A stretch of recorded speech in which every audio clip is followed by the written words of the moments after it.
Assalamualaikum warahmatullahi wabarakatuh. Saya akan menjelaskan perbedaan genre teks mikro dengan genre teks makro.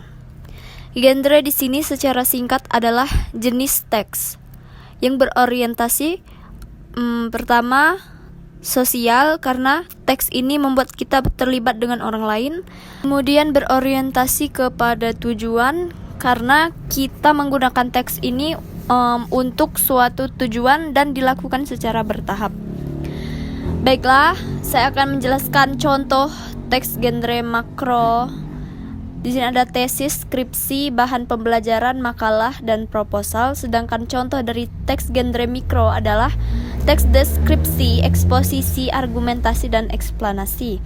Jadi perbedaannya adalah jika genre makro itu berupa skripsi, maka bagian-bagian dari skripsi itu merupakan genre mikro. Atau contoh lain, jika teksnya bergenre makro yaitu bahan pembelajaran, maka teks mikronya berupa teks deskripsi, teks eksposisi di dalam buku bahan pembelajaran tersebut. Baiklah, selanjutnya saya akan menjelaskan tentang PUEB atau Pedoman Umum Ejaan Bahasa Indonesia. Yang pertama adalah pemakaian huruf. Di dalam pemakaian huruf terdapat penjelasan tentang huruf kapital. Pemakaian huruf kapital itu biasanya digunakan sebagai awal dari kalimat, awal untuk nama orang, awal untuk nama tempat, untuk gelar. Baiklah, selanjutnya ada pemakaian huruf miring. Penggunaan huruf miring ini biasanya digunakan untuk bahasa-bahasa asing, untuk kutipan judul buku atau judul jurnal ke dalam sebuah tulisan.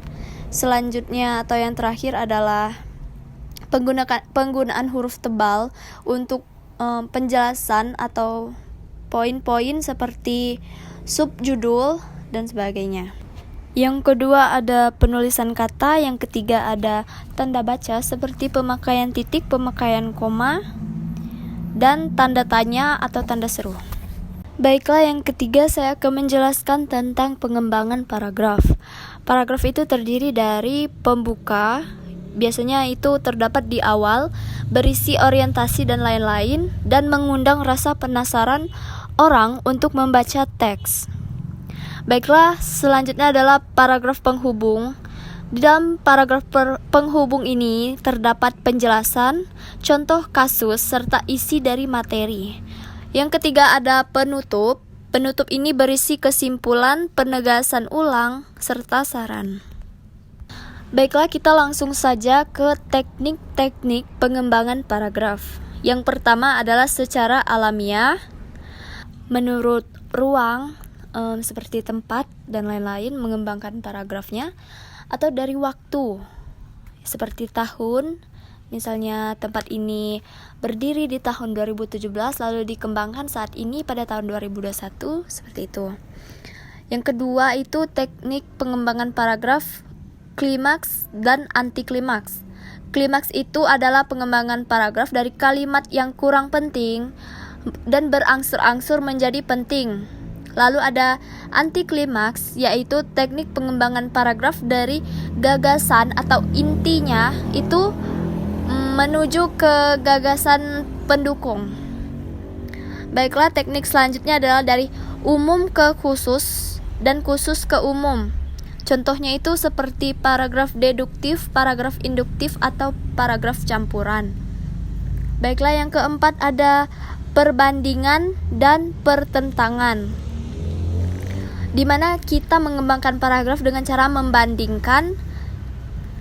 Dan yang kelima adalah teknik contoh, seperti kita memberikan contoh di dalam paragraf tersebut. Yang keenam ada analogi dengan cara menyamakan sesuatu. Yang ketujuh adalah sebab akibat, pengembangan paragraf dari sebab lalu dikembangkan dijelaskan akibat-akibatnya, atau bisa juga dari akibat lalu dijelaskan sebab-sebabnya. Yang kedelapan adalah definisi luas. Pengembangan paragraf dari definisi pokoknya lalu dikembangkan dengan cara mendefinisikan inti dari paragraf tersebut secara luas. Yang kesembilan adalah klasifikasi atau pengelompokan. Baiklah, yang terakhir saya akan menjelaskan tentang kalimat efektif. Kalimat efektif adalah kalimat yang menggunakan puebi. Itu penjelasan singkat dari saya.